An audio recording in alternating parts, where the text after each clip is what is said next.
নমস্কার। ট্রেন্ডমি স্টকের পক্ষ থেকে আপনাদের স্বাগত। আজকে যে ভিডিওটা আমরা তৈরি করতে যাচ্ছি সেটা হচ্ছে নিফটি 230 পয়েন্ট পড়ে গেল। কেন নিফটি 230 পয়েন্ট পড়ে গেল? এর পিছনে কি ছিল? কোন কোন স্টক গুলো আজকে এই নিফটিকে নিচের দিকে নামিয়ে নিল এবং আগামী দিনে কি নিফটি আর উপরে উঠতে পারবে না? সেন্সেক্স 75,000 থেকে ফিরে এলো, আমরা দেখে নেব। এরপরে নিফটি, ব্যাংক নিফটি এবং সেন্সেক্স এর সম্ভাব্য যে সমস্ত প্রাইস গুলো উপর দিয়ে উপরে উঠতে পারে বা নিচে পড়ে যেতে পারে সেটার আমরা আলোচনা করি। এই দুটো আমাদের কন্ট্যাক্ট নাম্বার, আপনারা যে কোনো সময় আমাদের এই কন্ট্যাক্ট নাম্বারে যোগাযোগ করতে পারেন। এটা আমাদের ডিসক্লেমার, অবশ্যই ডিসক্লেমার দেখেন। এবারে চলুন আমরা একটু দেখে নিই আজকে নিফটির কি হয়েছে। Nifty 234 point minus. Mid cap অতটা পড়েনি যতটা নিফটি পড়েছে। নিফটি, ব্যাংক এবং ফাইন্যান্সটাই কিন্তু অ্যাকচুয়ালি মেইনলি ট্র্যাক করেছে নিফটিকে, এবং তার সাথে অবশ্যই ফার্মা যে একটু বেশি ট্র্যাক করেছে। তাহলে যে সমস্ত স্টক গুলো বেশি পড়েছিল তার মধ্যে ছিল সান ফার্মা, মারুতি, পাওয়ার, টাইটান, ওএনজিসি। এবং সেক্ষেত্রে আবার ডেভিস ল্যাব এবং অটো সেক্টরটা একটু উপরে দাঁড়িয়েছিল।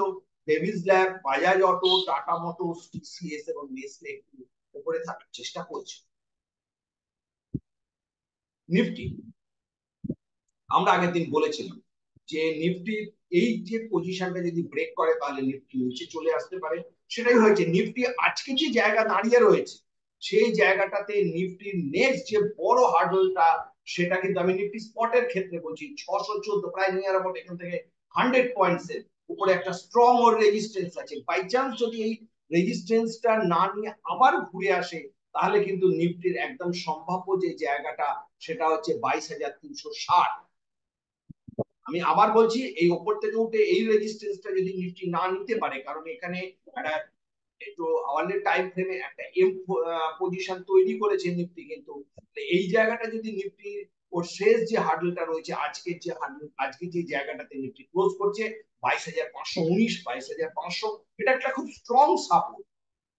বাই চান্স যদি এই সাপোর্ট না নিতে পারে, এবং ওর উপরের রেজিস্ট্যান্সটা আমাদের খেয়াল রাখতে হবে কিন্তু 600, হয়তো গ্যাপ আপ ওপেন হয়ে গিয়ে 600 থেকে আবার পড়ে যেতে পারে, এবং পড়ে যদি আবার এই 500টাকে ব্রেক করে তখন কিন্তু একদম সার্টেন রয়েছে 22,366 বা 60 এই জায়গাটাতে নিফটি পড়ে যেতে পারে।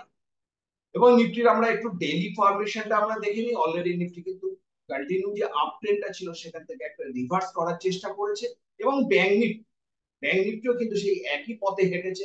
এবং ব্যাংক নিফটির ক্ষেত্রেও কিন্তু আমরা যদি 30 মিনিটস এর দেখি, ব্যাংক নিফটিও ঠিক একই ইনফরমেশন করেছে। ব্যাংক নিফটির এই যে জায়গাটা রয়েছে খুব ক্রুশিয়াল, এই জায়গাটা থেকে আবার যদি ব্যাংক নিফটি উঠে দাঁড়াতে হয় তাহলে ব্যাংক নিফটির 48,780 এখন আছে 48,477, 48,780 অথবা 48,660, 48,660 এই মুহূর্তের ক্ষেত্রে দাঁড়িয়ে কিন্তু ব্যাংক নিফটির ক্ষেত্রে একটা বড় রেজিস্ট্যান্স হয়ে দাঁড়িয়ে রয়েছে, যে রেজিস্ট্যান্সটা আজকে কিন্তু ব্রেক করলো। এবং অ্যাকচুয়ালি এটাকে যদি আর পরে কালকে মানডেতে আর যদি সাস্টেন না করতে পারে তাহলে কিন্তু ব্যাংক নিফটির জন্য অপেক্ষা করছে 48,165। 48,165 ব্যাংক নিফটির এই পজিশন থেকে মোটামুটি 200-300 পয়েন্ট নিচে সহজেই ব্যাংক নিফটি কিন্তু চলে আসতে পারে। আমাদের সাথে একটু বুঝে ট্রেড নিতে হবে। এবং আমরা একটু যদি ডেইলিতে আমরা অন্যান্য ইন্ডেক্সের আমরা যে দেখি, ইন্ডেক্সের ক্ষেত্রে কিন্তু আমি বারবার বললাম যে ফার্মা কিন্তু সব থেকে বেশি ট্র্যাক করলো আজকে। দেখুন ফার্মা কিন্তু উপর থেকে অনেক আগে এম পজিশন তৈরি করে দিয়েছিল, ফার্মা কিন্তু এবার নিচে আসছে। ফার্মা নিচে আসছে কারণ সান ফার্মা, আদার স্টক গুলো আস্তে আস্তে অনেকটা নিচে পড়ছে। এবং তার সাথে একদম যোগ্য সংযোগ দিয়েছে কিন্তু আজকে মিডিয়া এবং এফএমসিজি প্রোডাক্টও কিন্তু আজকে খুব এফএমসিজি এইখান থেকে একটা বটম আউট করে ওঠার চেষ্টা করেছিল। এফএমসিজি কিন্তু নিফটি ফার্মার সাথে একটা নিচের দিকে ডাউনগ্রেডের জায়গাটা তৈরি করেছে। এবং সব থেকে বড় জিনিস হচ্ছে সেন্সেক্স। সেন্সেক্স আগের দিনে 75,000 ছিল, 75,000 কিন্তু সাস্টেন করতে পারলো না। এই জায়গাটাই সকলের ভয় ছিল। 75,000 অনেকে স্বস্তির জন্য ভেবেছিল, কিন্তু আদৌ নয়।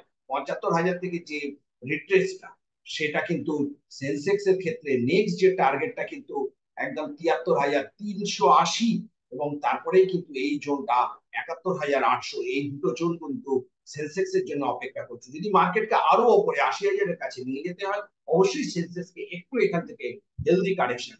এটা সম্পূর্ণ আমাদের ব্যক্তিগত মতামত ছিল।